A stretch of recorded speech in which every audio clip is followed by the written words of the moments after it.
Welcome back to Bearski Method, my friends. I know it's been a minute since we have done anything on the Piranha build, the mega tank. I did get the, the sealant, the liquid epoxy, or punch shield, otherwise known as liquid rubber.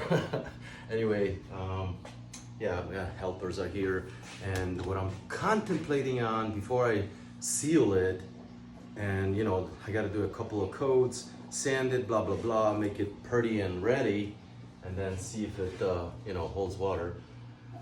I was thinking about maybe laying out the core from the installation foam, laying it out and kind of score it, whatever, sort of get a template for it, and then not necessarily adhere it, because I still have to make sure that this thing is sealed, but get the setup ready, because it's so much easier without the glass here moving in and out instead of through the top, trust me.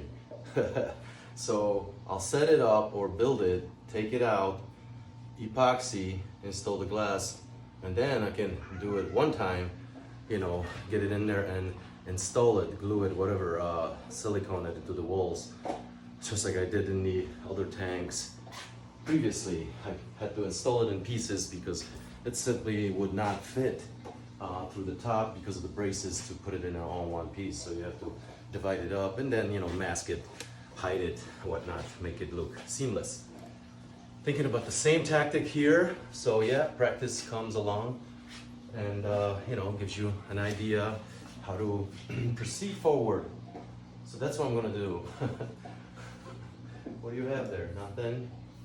Anyway, I'm gonna set up the styrofoam and then try to visualize, carve out, whatever, divide it up, and then take it out before one and final installation. So yeah, let's do that.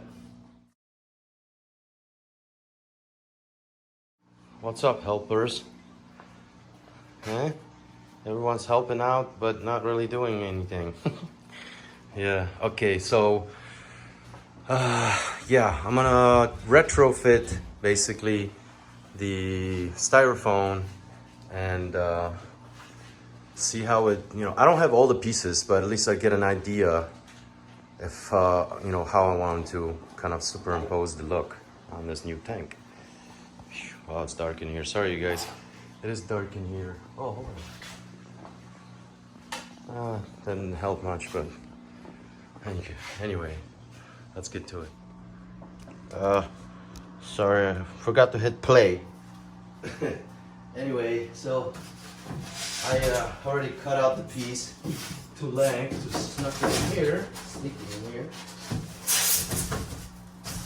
So, more or less.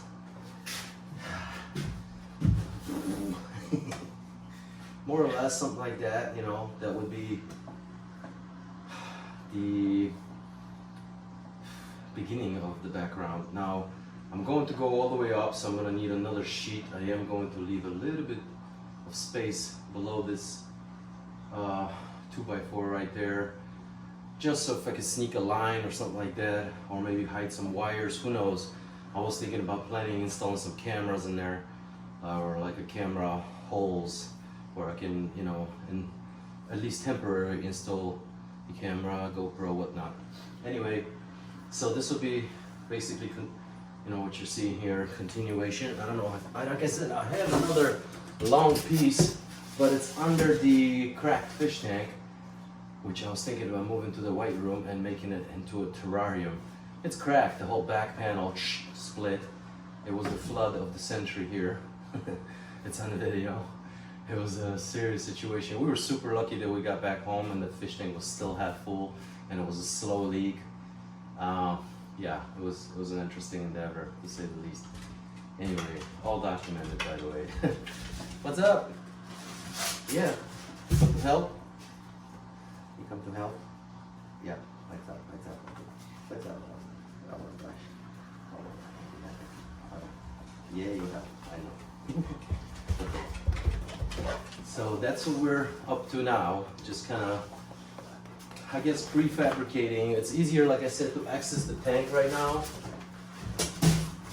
You know, so this will be like that, something like that. I'll basically fill the entire back wall, or both of the back walls, with the styrofoam. I'm gonna get the longer piece out, set it in here, and then one more sheet of this will fill the whole thing. I have a few extra pieces that I saved from the other projects, and those I will basically, I'll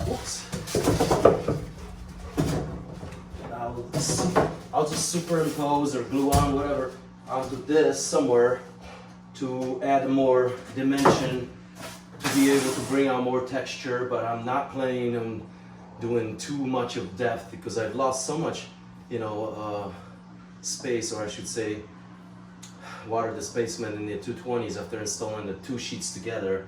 So in here I'm just going to do one sheet and then a few of these here and there to get some shelving on, you know, extra dimension so it's not so flat. Either way, I'm going to carve into it pretty heavily all the way back if I do, you know, just to get that feel of 3D, three-dimensional, you know, feel of not just looking at something but actually feeling as if it was, you know, closer and further and whatnot. So that's the idea. I don't know if the lighting's the best, probably real crappy, but that's what's up. That's what I'm gonna do. I'm gonna spare you the nonsense until it's all in place, and then I'll get to carving, which will be a minute, so stay tuned. Right, here we go. I got a new sheet, a whole new sheet. So we're gonna take some measurements and see what and how and what not. I should probably not have cut that piece up because it may go on the top. We'll see. But I'm thinking about splitting this guy in half. Use the two heads over here. Whatever's left over, I may fashion up the top. I still have one more piece like that over there. Same size as that one, but it's underneath the fish tank, as I mentioned, in a garage. It's sitting empty, and I don't think I can lift that fish tank by myself without damaging it or risking an injury in my already broken back. Anyway, let's cut this in half, and first let's get some measurements, just a couple measurements.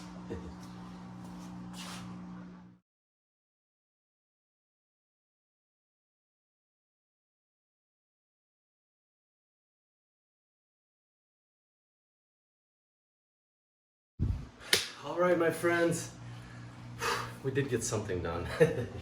I had to piece it together a little bit at the end there. As you can see, all of that will blend in. Eventually, I'll work it into, I have some leftover pieces.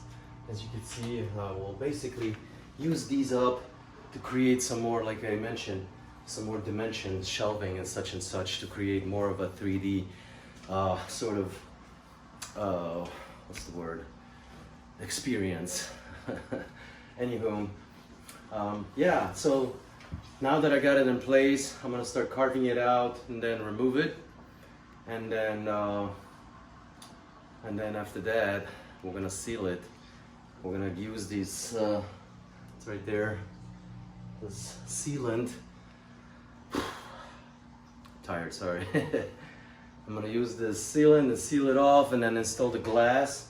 I'm gonna leave or save these pieces right here later, and you'll see for what. But basically what I do, I'll prop the window, the glass, you know, and the core, so it adheres, and then vice versa. When I'll be installing the glass, I'm going to use it to sort of push it forward so the glass doesn't collapse on me or whatnot. Not that I would be anticipating any sort of, you know, collapse in glass type of situation, but you never know. So securing it will be half the battle. The other half will be installing it all solo. Anywho, thank you so much for stopping by, my friends. I know this has taken much longer than anticipated. However, some of you understand the circumstances and are still interested in basically the project itself. Maybe someday you'll get on and try to build some new enclosure for your pets, for your companions, and we'll doing it step by step, little by little, so it's the best way to sort of illustrate, make it real, other than just dumping some cash and popping in nice aqua decor and all be done. Anywho, yeah, thank you so much for stopping by, my friends. For those of you that are new here, my name is Marek. Everyone calls me Bearski, and this is a channel about, well, the natural order. I have a collection of piranhas, red belly, and caribe. I don't even want to show you the tank right now. I'm about to do water change in there, and then we're gonna do feeding. If you're interested in more about the piranhas, check out the Piranha Adventure playlist and all the playlists out there for everyone to sort of find something interesting to watch. So thank you so much for stopping by, and I hope to see you on the next one.